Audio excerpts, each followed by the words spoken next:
Welcome back. We know IQ is important, but our next guest says that our emotional intelligence is actually a real superpower. So using her background in education, psychology, and business, she breaks it all down in her new book, The Emotionally Strong Leader, an inside-out journey to transformational leadership.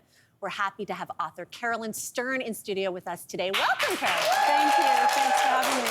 Okay, so Carolyn, you're an emotional intelligence trainer, so you coach people and businesses how to get in touch with their own EI. What's the biggest misconception that you think people have about emotional intelligence? I think that people think that it's a soft skill, right? And it's a touchy-feely skill, and that it's a nice to have versus a need to have. And we all know that emotional intelligence is using your mental skills to be smarter and think more clearly about your emotions. And think about, when your IQ got you the job, right? Your EQ is what's going to get you promoted. Oh. Okay, I love a quiz, and one of my favorite parts of your book is that you walk through readers how to do like an assessment, a self-assessment of their own emotional intelligence. So we're going to do a mini EI self-assessment, or EI self-assessment right now. Can you just quickly walk through the rating system? Yes, so in the book, I talk them through 15 different emotional intelligent competencies. Okay. So I want everyone here today to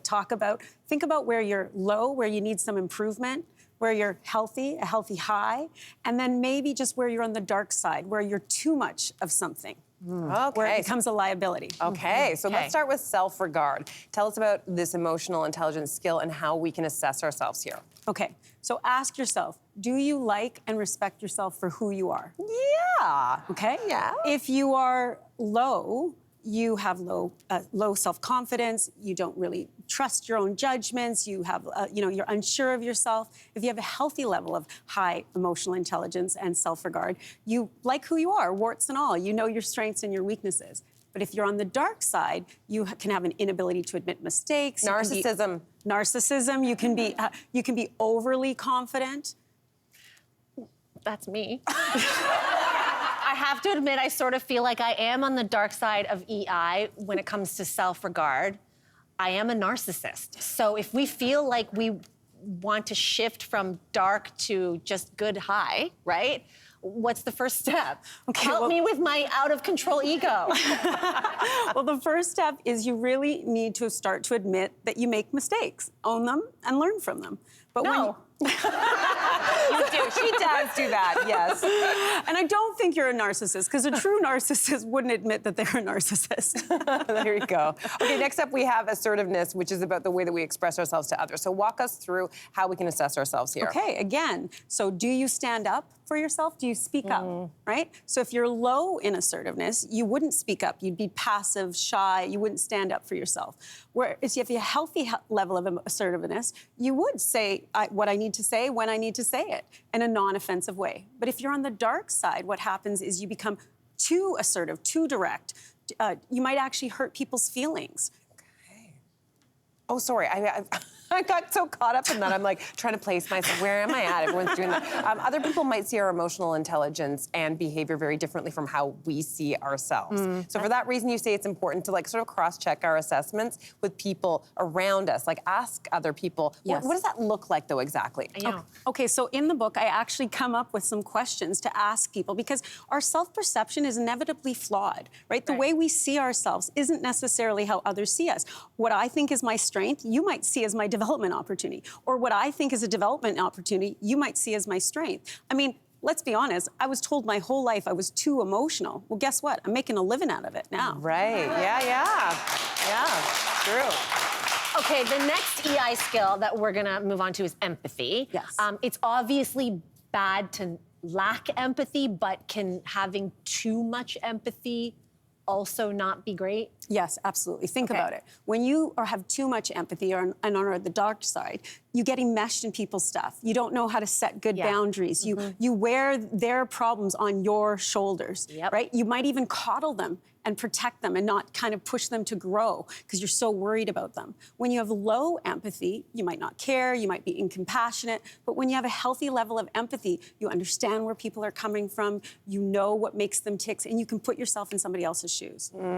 Next, we're going to consider impulse control, and I personally feel like I'm a bit lower when it comes to this. this, just in certain regards. Like it depends on, I was saying this to you earlier, it depends on like where I'm at in my cycle, where I'm at in my stress levels. Like sometimes I will impulse buy, sometimes I will impulse eat. I do it. That's so, because I don't see you as that person. This is interesting. Well, there's my point. That's my interesting. point. Your self-perception is inevitably flawed. But I'm going to ask the audience and ask you, I too struggle with low impulse control, right? And so it's something that we all have to work on. Think about the last time you were at a Christmas party and someone said to you, oh, it looks like you've gained some weight.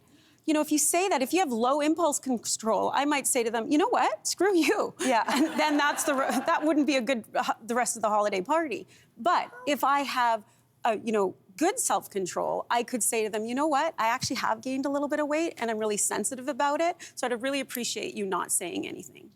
Wow. I feel like the first answer is better, though. Wow. Screw you. Okay, so we've just covered a few areas of emotional intelligence today, but this isn't about like changing our entire emotional makeup. It's not, No. We don't want to become a totally new person. So how do we know which aspects of ourselves to accept and which ones to work on? Well, in the book, I do the book every year. I take myself through the process. And what I'm saying, this year, I lack low impulse control, stress tolerance, and low independence. That's what I'm working on this year. But last year, it was something else. And the key is, right, to happiness, right, which is the byproduct of high emotional intelligence, is happiness, right? In order to be happy, think right now is what are you missing in your life that is not making you happy? And how can you be your best self? And that's the skill you need to work on. Carolyn, thank you so much for being here. Thank you so much for having me. Everyone watching, the book is called The Emotionally Strong Leader, and you can find it everywhere now. And for the lucky members of our studio audience, you're all going home with your own copy today. Don't go anywhere. We're going to be right back. Hey there, wasn't that great? Do you know where you can find some equally good content? Our YouTube page. It's filled with discussions, debates, and some laughs. Head there now, like and subscribe.